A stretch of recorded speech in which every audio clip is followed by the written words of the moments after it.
The forest was quiet. Sunlight sliced through the dense canopy of ancient trees, painting golden stripes across the mossy ground. A gentle breeze whispered through the leaves, carrying the scent of damp earth and pine needles. This was a place of deep tranquility, a sanctuary where the world seemed to hold its breath. Birds chirped their evening songs, a soft melody that echoed through the silent woods. A small stream gurgled nearby, its clear water tumbling over smooth grey stones.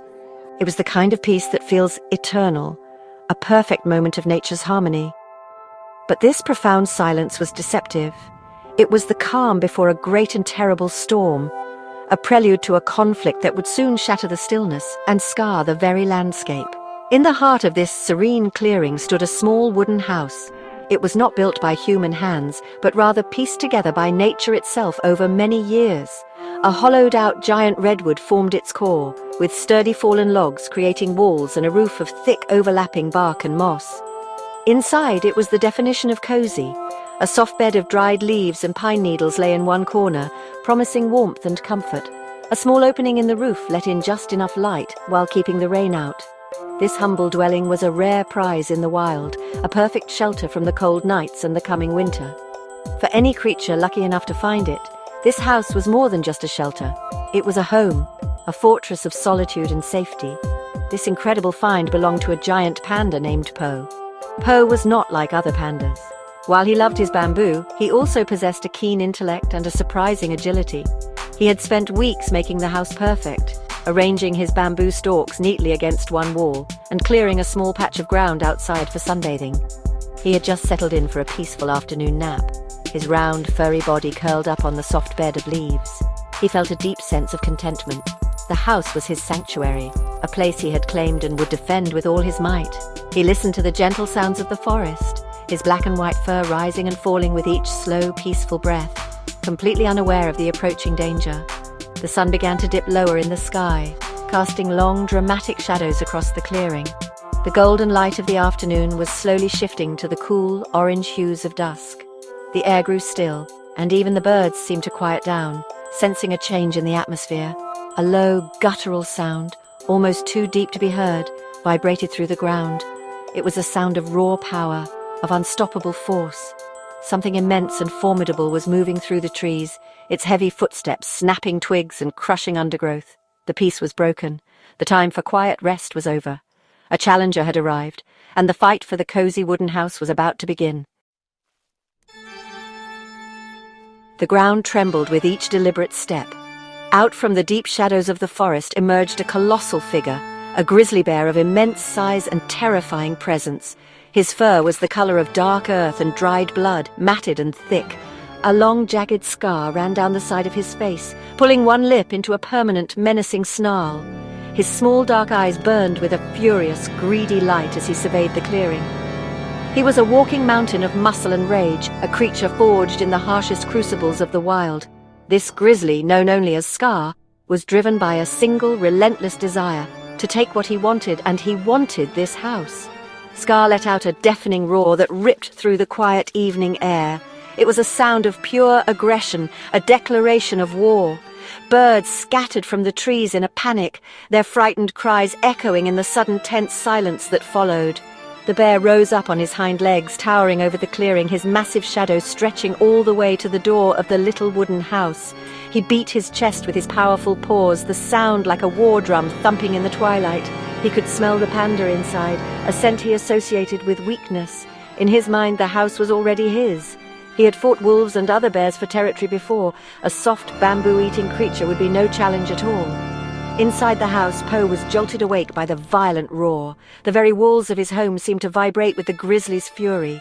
He scrambled to his feet, his heart pounding in his chest. Peeking through a small crack in the log wall, he saw the monstrous bear.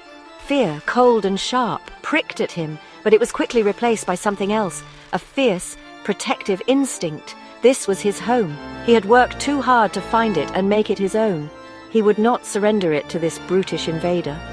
Poe's soft, gentle face hardened, his usually placid, dark eyes narrowed with a look of steely determination. He was clever, and he knew his home better than anyone. He would use every advantage he had. Poe quickly began to prepare for the assault. He braced his body against the inside of the sturdy wooden door. He scanned the interior of his home, his mind racing, looking for anything he could use. He noticed a pile of smooth, heavy river stones he had collected for decoration. He eyed a loose ceiling plank directly above the doorway. A plan, desperate but brilliant, began to form in his mind. The grizzly outside was all brute force and fury, but Poe had intelligence. He would not meet the bear's strength with strength alone. He would meet it with cunning. As Scar lowered himself back to all fours and began his charge, Poe took a deep breath, ready to defend his sanctuary. Scar charged forward like a runaway boulder, his powerful legs tearing up the earth. He crashed into the front of the house with the force of a battering ram. The entire structure groaned and shuddered, but the thick redwood logs held firm. Splinters of wood flew through the air as the grizzly clawed furiously at the door, his long, sharp talons gouging deep trenches into the timber. A furious snarl erupted from his throat, frustrated that the entrance did not immediately collapse. He backed up, shaking his massive head, and prepared for another, even more powerful assault, his eyes glowing with rage in the dimming light. Inside, Poe was thrown back by the impact, but quickly regained his footing. He knew he couldn't withstand another direct hit. As Scar charged again, Poe acted. Just as the grizzly was about to slam into the wall, Poe shoved a pile of round, slippery berries he had collected out through a low crack in the wall directly into the bear's path. Scar, blinded by his own fury, didn't see them. His massive paws landed on the slick berries, and his feet shot out from under him. The colossal bear slid sideways, losing his balance and crashing shoulder first into a large pine tree next to the house instead of the door. The tree shook violently, raining pine cones and needles down on the dazed and infuriated grizzly. Enraged and humiliated, Scar roared and spun around, this time aiming for the side wall. He slammed into it with his full weight, and this time a section of the log wall splintered and broke, creating a large hole. Debris and dust filled the air. Through the newly made opening, Scar thrust his massive head, his jaws snapping, trying to get at the panda inside. Poe, however, was ready. He had scrambled onto a small ledge inside the house and, using all his strength, pushed a heavy, loose log he had stored there. The log tipped over the edge of the opening and crashed down squarely on the grizzly's head with a loud, hollow thud. The blow stunned the mighty bear. Scar staggered backwards, shaking his head to clear it, a dazed look in his furious eyes. He had expected an easy victory, a quick and brutal fight. He had not expected this clever, resourceful resistance. The panda was not just a soft meal. He was a warrior defending his fortress. Poe stood in the breach, his chest heaving, his black and white fur covered in dust and splinters. His expression was one of fierce concentration, a stark contrast to the bear's bewildered rage. The battle was far from over, and the forest floor was now littered with broken wood, scattered leaves, and the evidence of their violent struggle. The fight raged on into the twilight. Scar, recovering from the blow, renewed his assault with even greater ferocity. He clawed and bit at the house, tearing away chunks of wood and bark. Trees near the home were broken and scarred from the bear's errant charges. The clearing, once pristine, was now a chaotic mess of splintered logs, upturned earth, and flying debris. Poe darted and weaved inside his crumbling fortress, using his knowledge of its structure to his advantage. He would appear at one opening to drop a heavy stone on the bear's paw, then disappear only to reappear at another to poke the grizzly in the eye with a sharp bamboo stalk. It was a chaotic dance of brute force against clever tactics. Finally, in a desperate last-ditch effort, Poe climbed to the partially destroyed roof. Below him, Scar was tearing at the foundation, trying to bring the whole house down. With a mighty heave, Poe pushed the largest, heaviest support beam of the roof. The thick, moss-covered log tumbled down, not onto the bear, but directly in front of the main entrance, blocking it completely. At the same time, the weakened roof above Scar began to collapse. A shower of smaller logs, bark, and dirt rained down upon the grizzly. It wasn't enough to injure him seriously, but it was the final indignity. Confused, battered, and covered in filth, the great bear finally had enough. With a final frustrated roar that sounded more like a complaint than a threat, Scar turned away. He had underestimated his opponent. The panda was too clever, and the house was too troublesome to conquer. The fight had cost him too much energy for too little reward.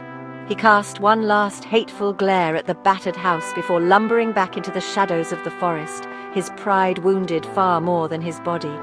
The heavy sound of his footsteps faded into the distance, leaving behind a sudden, ringing silence. The great Grizzly was gone, defeated not by strength, but by ingenuity and a fierce will to protect one's home. Po stood amidst the wreckage of his beloved house, breathing heavily. He was exhausted and bruised, but he was victorious. The air was thick with the smell of splintered pine and dust. The setting sun cast a deep red glow over the scene, illuminating the destruction. But through the broken walls, Po could see the stars beginning to appear in the night sky. His home was damaged, but it still stood. He had faced the storm and survived. With a weary sigh, he picked up a piece of bamboo and began the slow, deliberate process of rebuilding. The forest was quiet once more, but it was a different kind of quiet now, a quiet filled with respect for the clever Panda who had defended his castle.